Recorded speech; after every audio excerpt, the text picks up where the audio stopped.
So you've got this constant battle every single time. That's the battle to inform and the battle to compel. And the two are diametrically opposed. You do a lot of informing, there will not be time to compel. You do a lot of compelling, you could leave the audience wondering what the hell's going on. So the battle is between the show plot and the emotional connection.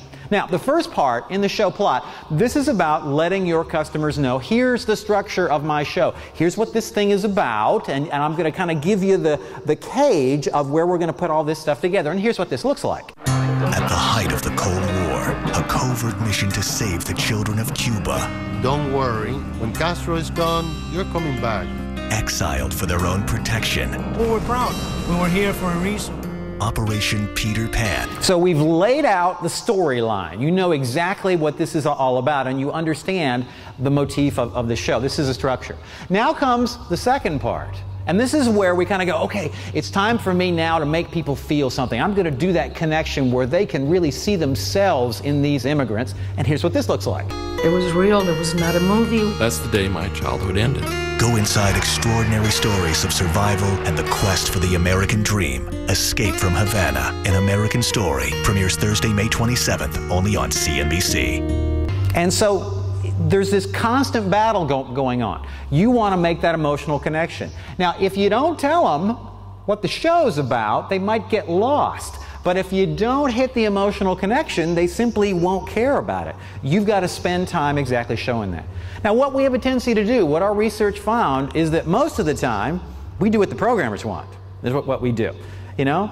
Our belief is that someone must thoroughly understand the context of the show in order for them to like it.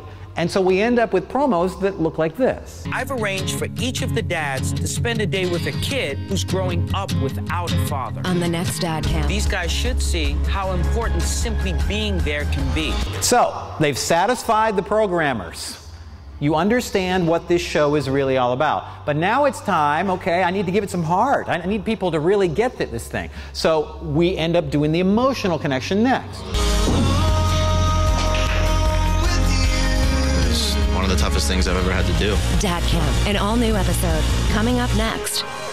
So, if you take a look at the copy, what you'll notice is that it's mostly plot. And we just sort of jammed in a soundbite at the end in order to get people to care about this. And so what we found during our research is the companies and the promos that did best were ones that changed this to this. They were able to take that whole first section and they were able to condense it down to one sentence. They were able to take the entire plot and say, I'm going to make this as tiny as I possibly can. I'm going to convey more about this. I'm going to cut away all the things that don't matter and get this show down to its essence. And this is where we generally messed up.